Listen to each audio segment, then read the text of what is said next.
Mis hermanos, muy buenos días para todos. Señor les bendiga. ¿Cuántos están gozosos en esta mañana? Bien, gracias damos al Señor por la bendición y el privilegio de cantarle, de reunirnos en esta mañana con la intención y con el deseo de darle toda la gloria a Él. En esta oportunidad queremos honrarle a Él a través del estudio de su palabra. Y antes de dar inicio, quiero invitarle a mi hermano para que se esté ubicando en el Evangelio según San Lucas, Evangelio que leíamos hace unos instantes con nuestro hermano Sergio en el momento de la lectura. Evangelio según San Lucas, capítulo 2.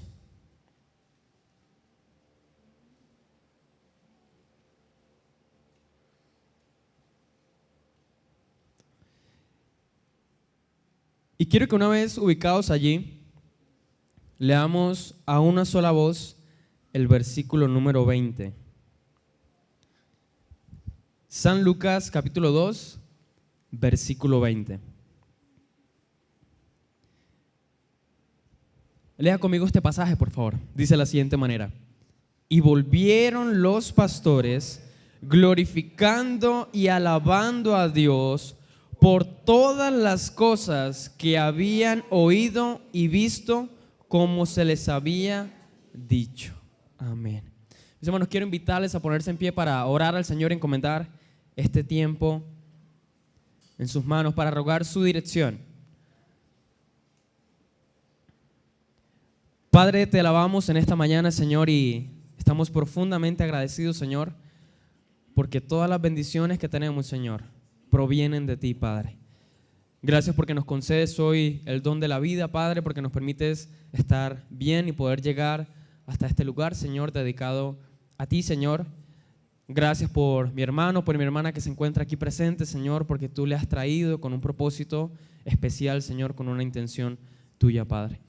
Gracias también por los amigos que nos acompañan en esta mañana, Señor, y gracias porque tú, Señor, diriges nuestra vida, Señor, de maneras que muchas veces no pensamos, Señor. Y hoy, aunque desconocemos tu propósito y tu plan con cada uno de nosotros, estamos seguros que a los que te amamos, Señor, es para bien, ayuda para todos, Señor. En este instante, Señor, que queremos acercarnos a tu palabra, rogamos que sea el Espíritu Santo, Señor, enseñándonos y guiándonos, Señor. Rogamos que sea Él iluminando nuestras mentes, Señor, para más que conocer algunos datos de tu Escritura, Señor, podamos apreciarte a ti, Señor, con claridad. Como muchas veces lo pedimos, Señor, no nos permitas salir de aquí, Señor, siendo los mismos, pensando igual, Señor. Cámbianos. Tu palabra llega a lo más profundo de nuestro ser, Señor, y por eso nos encomendamos a ti. Te lo pedimos en Cristo Jesús. Amén. Pueden sentarse, mis hermanos. Muchísimas gracias. ¿Sabe que hay algo que naturalmente cada uno de nosotros muestra o manifiesta sin ningún tipo de control? Hay momentos, hay situaciones donde las reacciones aparecen de manera inmediata, donde ante cualquier cosa que ocurre, respondemos aún sin darnos cuenta. Las reacciones, mis hermanos, son simplemente respuestas que damos ante estímulos que encontramos en el ambiente. Y quiero que hagamos un pequeño ejercicio para identificar o para demostrar cuántas cantidades de reacciones podemos tener ante una misma situación. Las respuestas que podríamos dar ante determinadas circunstancias podrían ser a través de palabras, donde manifestamos verbalmente qué es lo que en ese momento sentimos o cómo pudimos llegar a responder. Hay reacciones, mis hermanos, que no tienen que ver con palabras, sino con gestos y con miradas. De pronto un movimiento sutil de sus ojos da a entender muchísimo, comunica demasiado. Algunos un poco más exagerados utilizan todo su cuerpo para demostrar lo que están sintiendo en ese momento. Algunos un tanto graciosos, pero comunican un mismo mensaje. De manera interesante, otros simplemente tomando cartas en el asunto, actuando, expresando con todos sus hechos lo que sienten en ese instante, dan una respuesta clara también. Y quiero que de manera jocosa todos, por favor, contribuyan al ejercicio que voy a pedir que hagamos todos en este momento. ¿Cómo le daría a entender usted a la persona que tiene a su lado, sin decirle nada, que tiene hambre? Por favor, haga el ejercicio.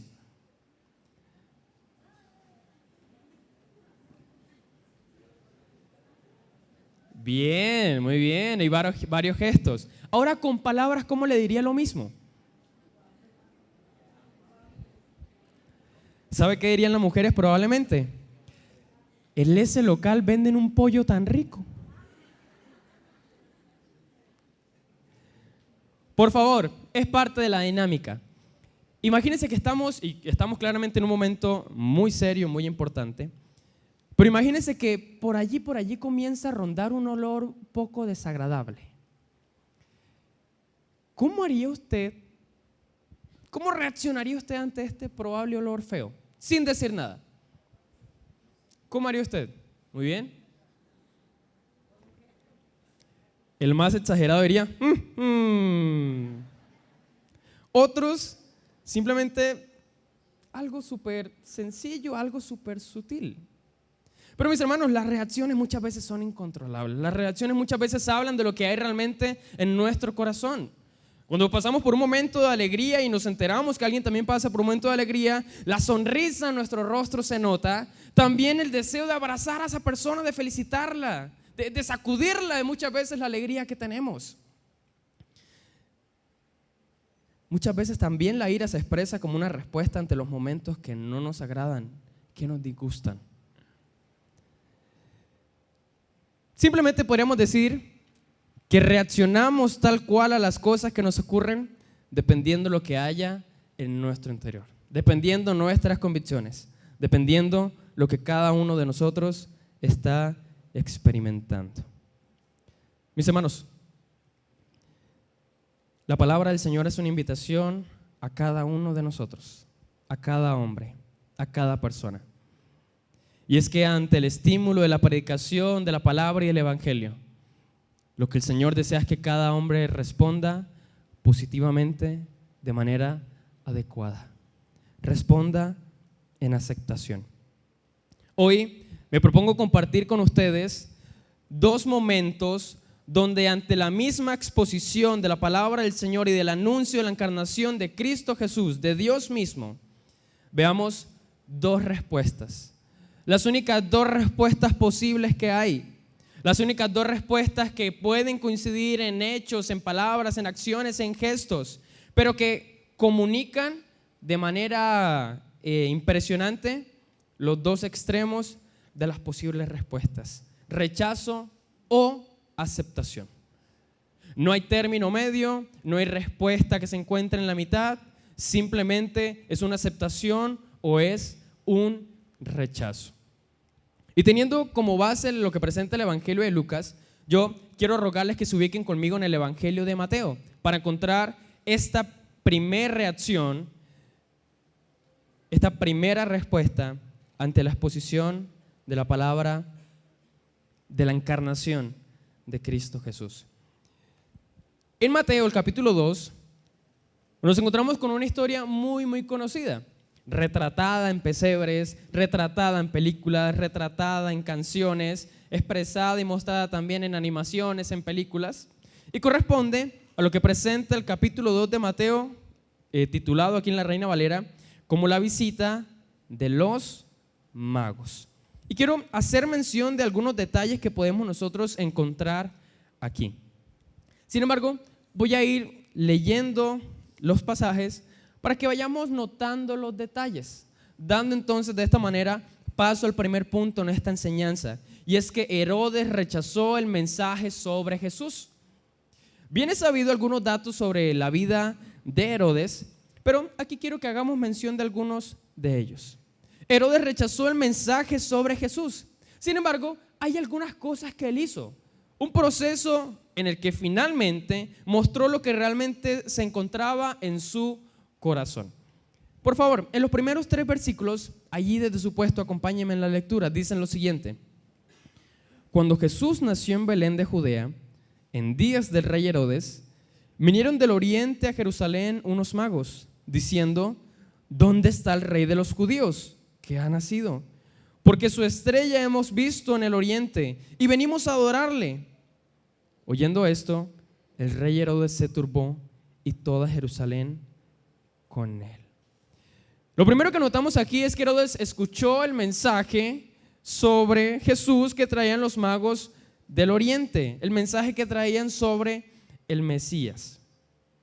Hay algo importante aquí, y es que si notamos, Herodes escuchó las frases que daban a entender ellos. Pero más que simplemente escuchar, yo quiero que hagamos idea entonces del entendimiento que Herodes tuvo de las palabras que aquí estaba escuchando por parte de los magos. Primero, no dice que eran reyes magos el pasaje. Segundo, tampoco mencionan que eran 3. Y lo más probable es que hayan sido muchos acompañados por un grande séquito para celebrar el nacimiento de ese futuro rey. Por otro lado, tampoco se nos mencionan los nombres de los magos aquí. Y para consideración de esta enseñanza, yo los llamaré a ellos, lo mencionaré más como astrólogos. Aquellos que viendo las estrellas tomaban interpretaciones, aplicaciones y entendían la realidad del mundo que experimentaban a través de lo que ocurría en los astros. De esta manera, fíjese muy bien, dice el versículo 3 que Herodes oyendo esto. Pero ¿qué era lo que había oído Herodes aquí? Que había nacido el rey de los judíos. Mis hermanos, hay algo importante aquí. Solo había 2 posibles escenarios en los que un nuevo rey podía surgir. El primer escenario era donde el rey actual, el gobernante actual, muriera o fuese asesinado, muriera por causas naturales o lo mataran. Y el otro escenario era donde ese gobernador tuviese un hijo, tuviese un descendiente, un príncipe, que a la posteridad sería considerado como rey cuando ¿qué? Cuando este gobernante muriera. Aquí Herodes ha entendido perfectamente lo que están diciendo los astrólogos. Y es, Herodes, ha nacido un futuro rey. Tú todavía estás vivo, pero tú en tus brazos no estás arrullando un hijo tuyo. Herodes aquí en este instante había escuchado una sentencia de muerte para él. Mi hermano, ¿cómo se sentiría usted si en un día muy tranquilo le dijeran, poquito tiempo te queda? No sé cuánto, pero lo cierto es que tu cabeza va a rodar pronto. Esto es exactamente lo que oyó Herodes cuando recibió el mensaje de los astrólogos. Piénselo muy bien. ¿Qué haría usted en semejante situación? ¿Qué se le pasaría por la cabeza? ¿Cuántas cosas que no he podido cumplir? ¿Cómo así? ¿De qué me están hablando? Sí, todas las cosas están yendo muy bien. ¿Cómo es que en este momento de mi vida las cosas entonces se empiezan a tachar tan mal? Y es por esto que nos encontramos con que Herodes se preocupó por el mensaje del Mesías. Fíjese muy bien lo que dice el versículo 3. Oyendo esto, el rey Herodes se turbó. Y quiero que nos imaginemos todos nosotros por un momento que estamos aquí todos de pie y por esa puerta entra un toro. Mi hermano, yo sé que usted cree mucho en el Señor, pero yo estoy completamente convencido que cuando un animal de esos entre por acá, usted no se quedará en su silla orando al Señor. Usted se parará de allí y estas puertas laterales serán poco para que salgamos. Ahora, para complicar mucho más el asunto, imagínense que estas puertas también están cerradas. ¿Cómo sería el alboroto entre nosotros? ¡Qué locura! Sería un caos completo. Todos corriendo, intentando escaparse, intentando esconderse detrás de las columnas, metiéndose en un lado y en el otro, intentando, mirando qué hacer. En un escenario de tanto caos, esa imagen que se retrata aquí es lo que significa turbación. Una multitud inquieta, una multitud moviéndose, un movimiento terrible, no hay calma, no hay paz, no hay tranquilidad. Y todo esto, ¿sabe dónde estaba ocurriendo? En el corazón y la mente de Herodes. Ahora, por un instante Mateo extrapola esto que está sintiendo Herodes y presenta también que toda Jerusalén también se turbó, dando a entender que la noticia que estaba recibiendo aquí Herodes era terrible. De esa misma manera como la multitud aquí podría estarse moviendo y lo imaginamos nosotros. Todo eso estaba ocurriendo en el corazón de Herodes, todo eso pasaba. Mis hermanos, hemos experimentado problemas, hemos vivido momentos difíciles, pero yo no sé si usted ha llegado a experimentar lo que sintió aquí Herodes.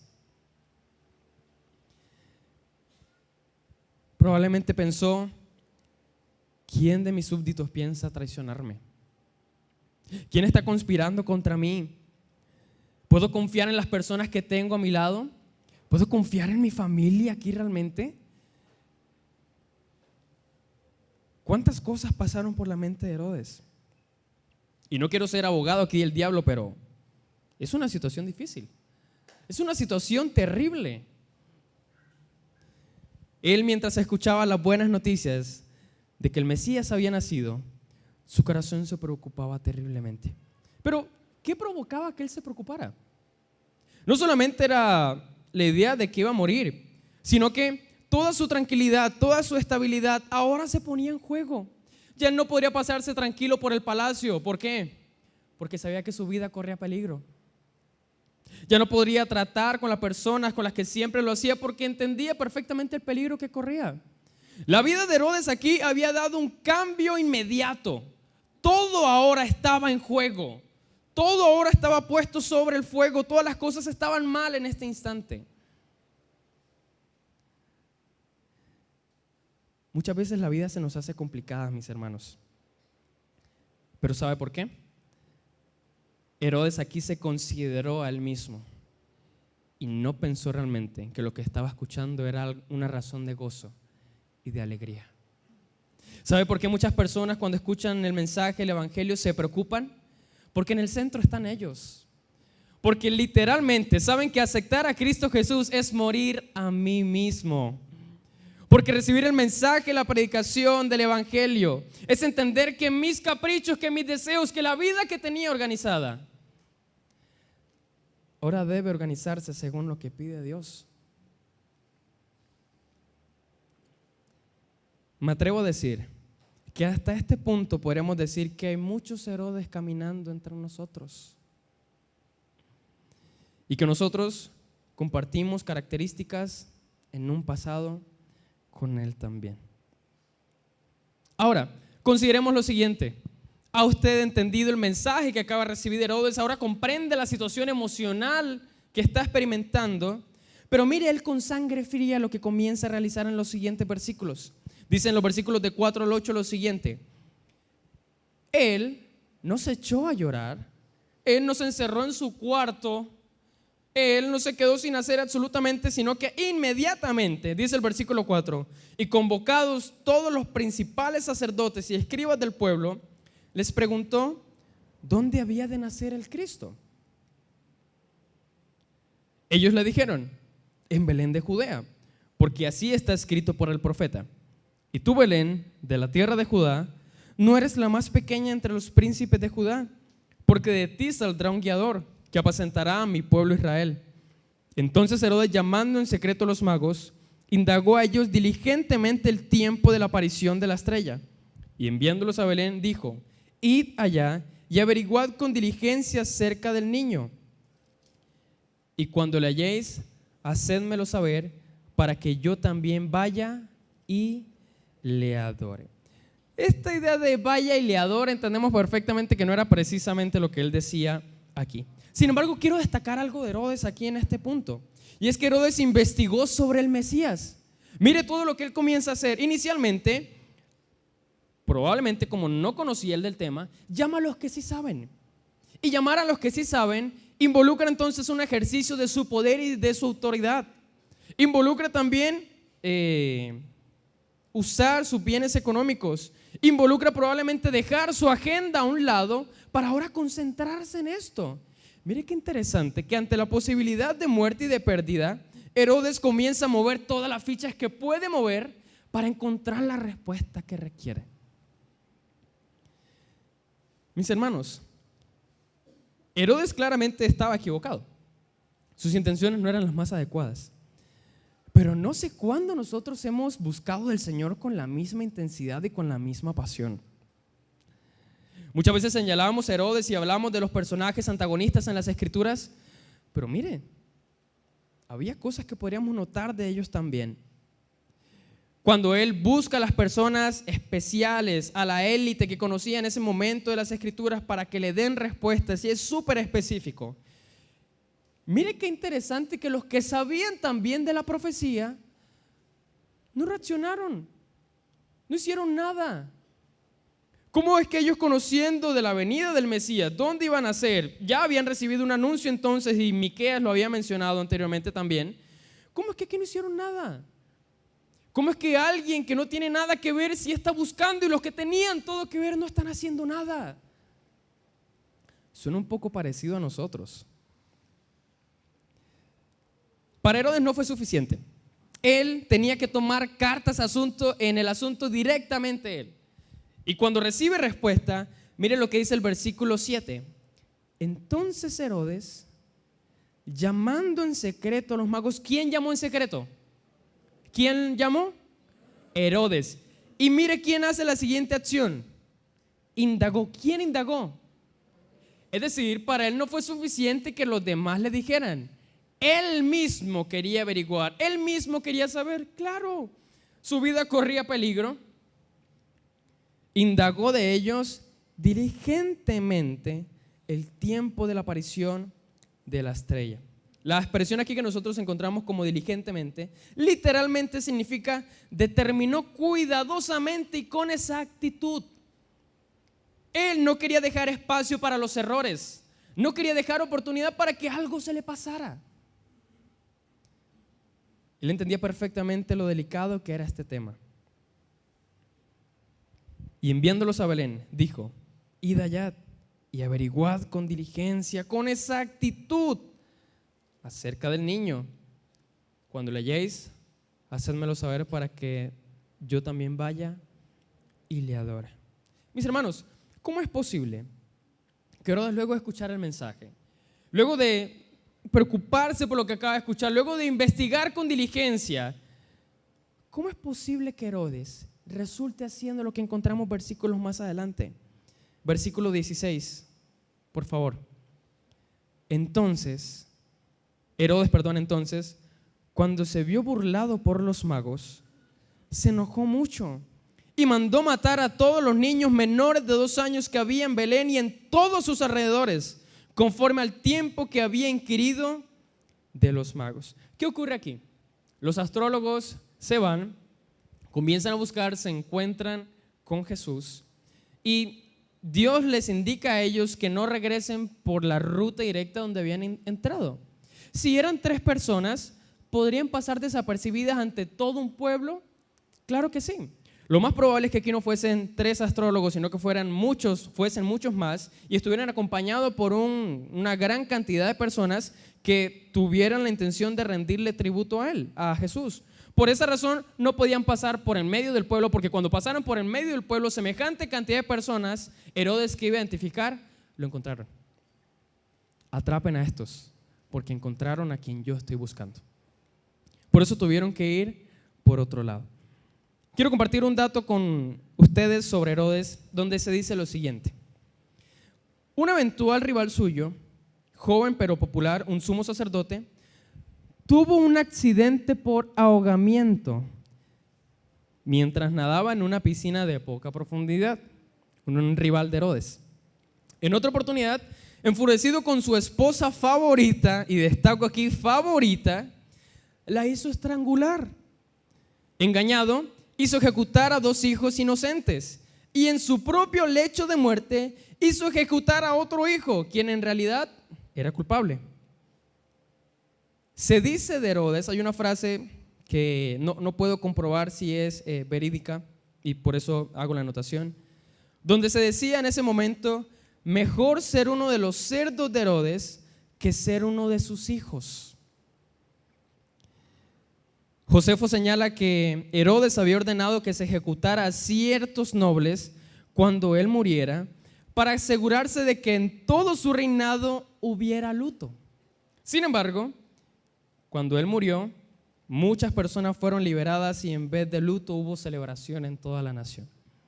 Imagínense, un Herodes que no tenía consideración por su propia familia, mucho menos iba a tener consideración por su enemigo. Hizo todo lo que consideró necesario para exterminar, para acabar con la vida de Jesús. Mire qué interesante. Herodes no dijo: Jesús, te rechazo. Herodes no hizo un gesto de desaprobación, pero toda su vida indicaba que rechazaba a Jesús, que rechazaba al Mesías. Mis hermanos, en nuestro diario vivir no debemos decir: Jesús, te odio. No debemos incluso hacerle muecas a la Escritura. Pero con nuestras acciones estamos demostrando que nuestra reacción frente a la Escritura es de rechazo. ¿Cuántas personas a las que usted le ha predicado el Evangelio simplemente han dicho: hoy no, en otra oportunidad? Sí, yo voy a ir, pero es que hoy no puedo. ¿Sabe, mi hermano, que todo lo que no es un sí es un no? Y aquí es exactamente lo que notamos en la vida de Herodes. Alguien con todos los recursos, con todo el conocimiento a su disposición, con todo lo que quisiera, vio que el mensaje de Jesús atentaba contra sí mismo y contra sus intereses. Ahora, quiero que por favor participen también en esta dinámica conmigo. Imagínense que la persona que usted tiene a su lado acaba de tener un bebé hermoso, precioso ese bebé. ¿Cómo reaccionaría usted frente a esta noticia? Hágalo, por favor, hágalo. ¿Cómo reaccionaría usted? Qué bonito. Ay, tan lindo. Tan cara que está la leche, pero tan lindo que está este niño.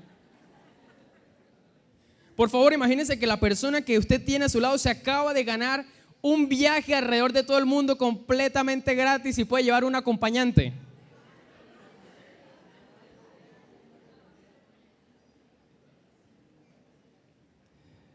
¿Qué diferencia, no?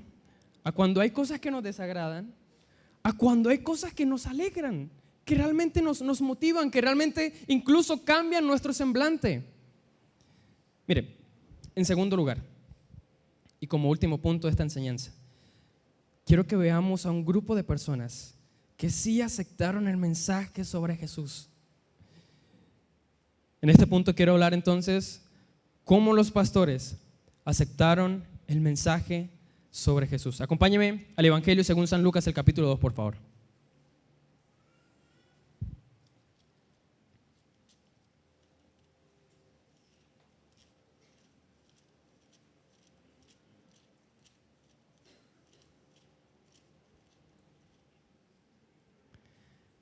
Lucas, capítulo 2. Dicen lo siguiente los versículos 8 al 20 que veremos de manera segmentada en 4 incisos. Dice: había pastores en la misma región que velaban y guardaban las vigilias de la noche sobre su rebaño.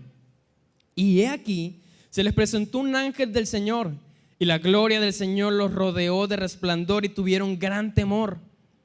Pero el ángel les dijo: no temáis, porque he aquí os doy nuevas de gran gozo, que será para todo el pueblo, que os ha nacido hoy en la ciudad de David un Salvador, que es Cristo el Señor.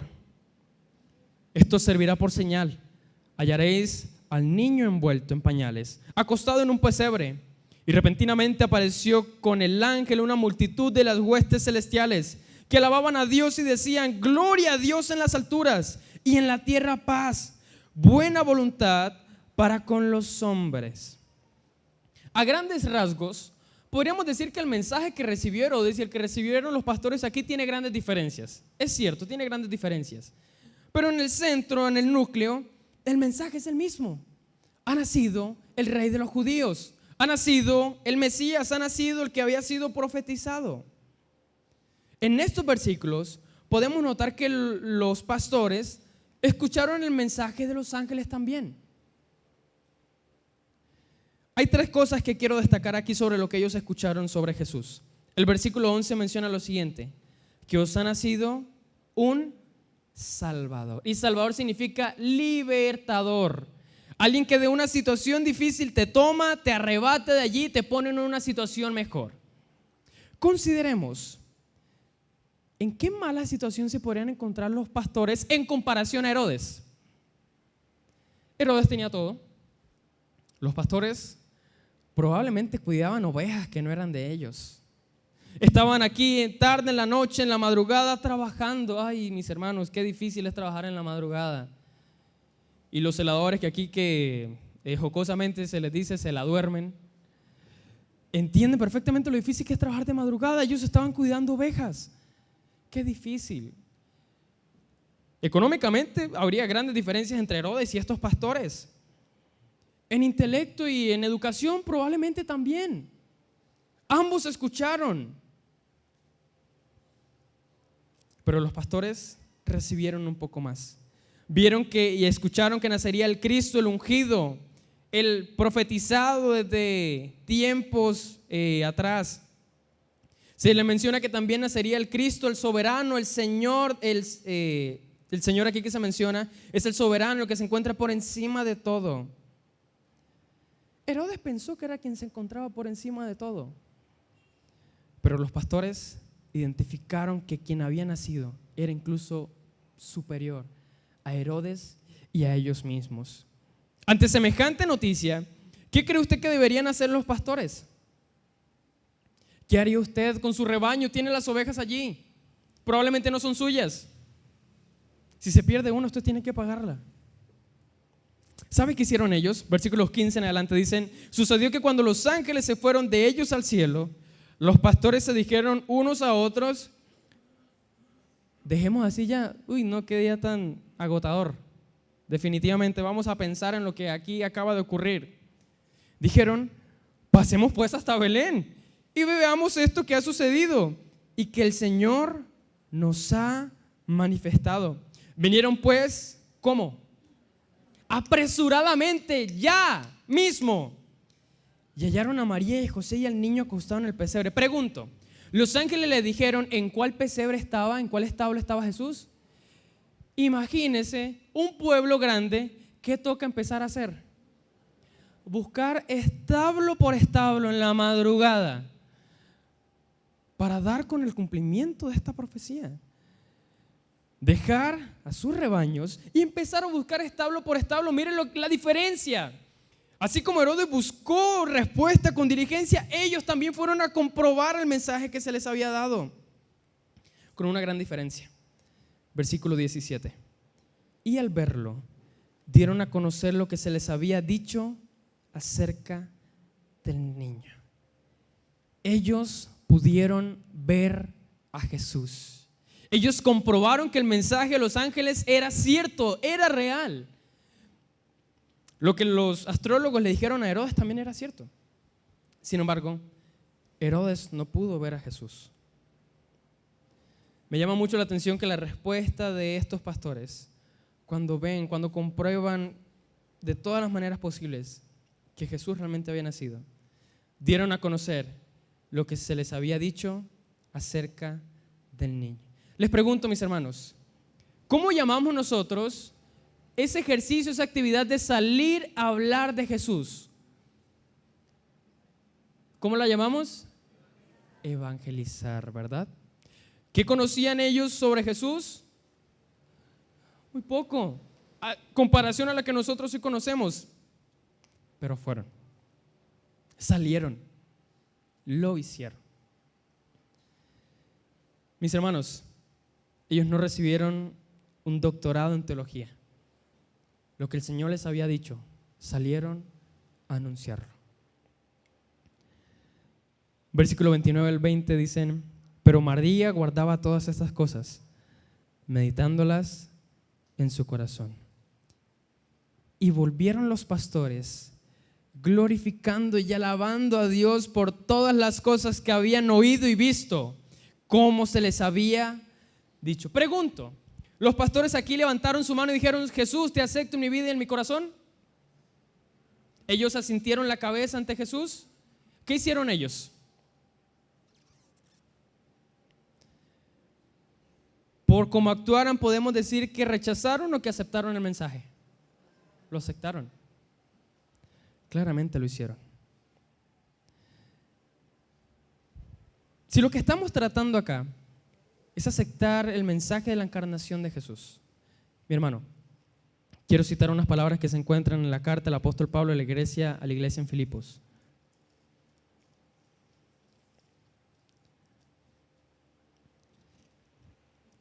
Y escucha muy bien lo que quiero leer. Haya pues en vosotros este sentir que hubo también en Cristo Jesús, el cual, siendo en forma de Dios, no estimó el ser igual a Dios como cosa a que aferrarse. ¿Dónde debían nacer los príncipes? En los palacios, ¿verdad? ¿Dónde nació el Rey de Reyes y Señor de Señores? Imagínate, bueno, sé que será un ejercicio de pronto inadecuado, pero no encuentro otra forma. Imagínate a Jesús en su gloria perfecta desde los siglos de los siglos, recibiendo alabanza en coro, y Él viene a un mundo rechazado incluso desde antes de nacer. Toma forma humana, padece tus necesidades y mis necesidades. No toma como excusa el que es glorioso, el que es Dios mismo, para no venir aquí, sino que dice el versículo 7, se despojó a sí mismo tomando forma de siervo, el Rey de Reyes hecho siervo. Herodes no estuvo dispuesto a ceder su corona, y muchos de nosotros no estamos dispuestos a ceder el trono de nuestras vidas también a Jesús. Cristo no consideró su gloria perfecta en la eternidad, sino que se hizo siervo. ¿Sabes lo humillante que es nacer en un establo? Hecho semejante a los hombres. Espíritu perfecto. Ahora toma un cuerpo que duele, un cuerpo que se enferma, un cuerpo que sufre, un cuerpo que necesita, un cuerpo que está sometido a tantas cosas. Y estando en la condición de hombre se humilló a sí mismo. Herodes no pudo humillarse a sí mismo. Me temo que muchos de nosotros tampoco. Y Cristo, cuando debía recibir alabanza, honores, los preciosos regalos que toda la humanidad pudiese llegar a ofrecerle, Cristo que merecía que toda rodilla se doblara ante Él, se hizo obediente hasta la muerte y muerte de cruz. Dime, ¿qué más debe hacer Jesús para que comprenda su amor? ¿Qué más debe hacer Él para que tú entiendas perfectamente que no estás en una posición de exigencia, que no estás en una posición donde puedas reclamarle, que no estás en un lugar donde puedas exigirle a Él lo que debe hacer contigo? ¿Qué más debe hacer Jesús para que tú aceptes su mensaje? La encarnación de Jesús no es retratar a un bebé en un pesebre. La encarnación de Jesús es el acto en el que Dios mismo, Cristo Jesús, se despoja de toda su gloria, se hace como nosotros, entre nosotros, sufre por nosotros, sin reclamar nada. El Rey de Reyes hecho siervo. Ahora, en tercer lugar, no aparece allí. Inicialmente decíamos que Herodes rechazó el mensaje sobre Jesús, que los pastores aceptaron el mensaje sobre Jesús. Ahora pon tu nombre allí. ¿Tú aceptas o rechazas el mensaje sobre Jesús? Aceptarlo no implica que tu vida mejorará. Aceptarlo no indica que tendrás más economía. Aceptarlo no indica que tu familia estará bien. Aceptarlo no indica que no te enfermarás. Aceptarlo indica que reconoces que necesitas que Él te libere de la condenación del pecado, de las consecuencias del pecado, del control del pecado. Necesitas que Jesús te libere de ti mismo, porque no puedes salvarte.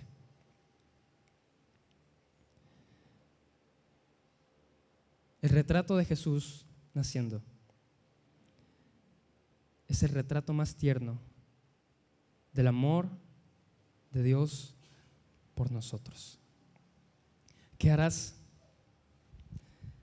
¿Serás como Herodes? ¿Serás como los pastores? ¿Cuál será tu respuesta? ¿Cuál será tu reacción? Ya habíamos dicho que las reacciones hablan de lo que hay en nuestro corazón. Rechazar a Jesús es mostrar lo terrible que hay en tu corazón. Aceptar a Jesús simplemente es mostrar la obra del Señor que Él ha estado haciendo en tu corazón. Yo quiero invitar a la iglesia a ponerse en pie.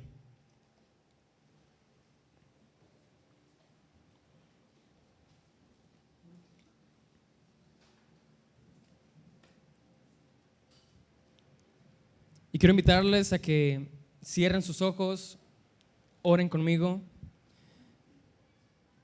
y demos gracias porque en lo que concierne a ti, Dios obró para que no rechazaras a Cristo Jesús. Dios trató con tu vida para que cuando el mensaje fuese predicado por otro, tú dijeras: Señor, tú tienes razón. Y no solamente tus palabras, sino que tu vida hasta el momento demuestre que realmente Jesús vive en ti.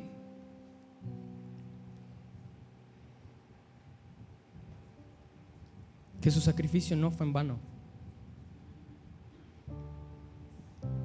Que su sacrificio tiene un valor grandioso para ti. Tú que me escuchas y has escuchado en muchas oportunidades que Cristo Jesús vino al mundo a morir por los pecadores, para que todo aquel entonces que lo confesare como su Salvador, que entregara su vida a Él, que se sometiera en obediencia a sus exigencias, que renuncie a querer sus méritos para salvarse y tome los méritos de Cristo Jesús. Tú que lo has rechazado hasta este momento, esta es tu oportunidad para que sometas tu vida a Cristo, para que reconozcas que has estado mal todo este tiempo, que tu error no ha sido los pecados que has cometido, tu error ha sido rechazar a Cristo Jesús, porque en esto es en lo que consiste la condenación. Tú que no le has aceptado en tu vida, pídele que te cambie, pídele que te transforme, pídele que te haga una nueva criatura. Pide que viva en ti. Señor, en esta mañana queremos agradecerte, Señor, por el cambio que has hecho en nosotros, pero también por el cambio que estás haciendo en muchos de los que aquí se encuentran presentes, Señor. Conoces nuestros pecados, Señor, y aún moriste por nosotros. Conoces nuestra condición, Señor, y aún nos amaste. Tu gloria perfecta, Señor, la dejaste a un lado. Pero Padre, algún día todos se levantarán, doblarán rodilla ante ti, Señor, y te adorarán. Si alguno de ustedes ha experimentado la obra del Señor en su vida en este momento, yo le invito para que al final hable con alguno de los pastores y podremos ayudarle en nuestra nueva etapa que ha comenzado para usted.